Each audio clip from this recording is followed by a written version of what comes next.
నమస్తే అండి. నేను మీ Lakshmi. Welcome to Oman lucky vlogs in Muscat, Oman. ఈరోజు అయితే సాటర్డే వీకెండ్, అలాగే పౌర్ణమి. దగ్గరలో ఉన్న శివ టెంపుల్కి అయితే మేము స్టార్ట్ అయిపోయాము.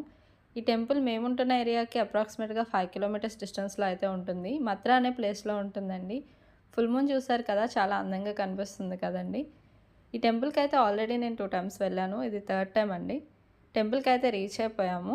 లోపల అయితే ఫొటోస్ వీడియోస్ ఏమీ అలా ఉండదు కాబట్టి నేను ఓన్లీ మీకు బయట చూపిస్తున్నాను. మా దర్శనం అయితే కంప్లీట్ అయిపోయిందండి.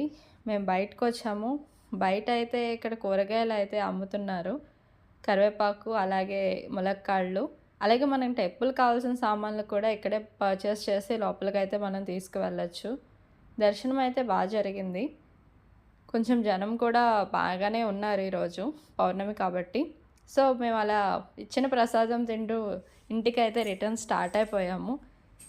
ఈ టెంపుల్లో శివ, ఇంకా పార్వతి, అలాగే విఘ్నేశ్వరుడు, అలాగే హనుమంతుడు కూడా ఉంటారండి. ఈరోజు సాటర్డే కావడంతో హనుమంతుడికి వడబాళ్ళు అయితే సమర్పించారు. అవే ప్రసాదంగా ఇచ్చారనమాట. అవి తినుకుంటూ మేము ఇంటికి వెళ్ళిపోతున్నాము. సో మరిన్ని వీడియోస్ కోసం ఫాలో చేయండి, అలాగే సబ్స్క్రైబ్ చేయండి. మళ్ళీ ఇంకొక వీడియోలో కలుసుకుందాం, ఇంకొన్ని ముచ్చట్లు చెప్పుకుందాం.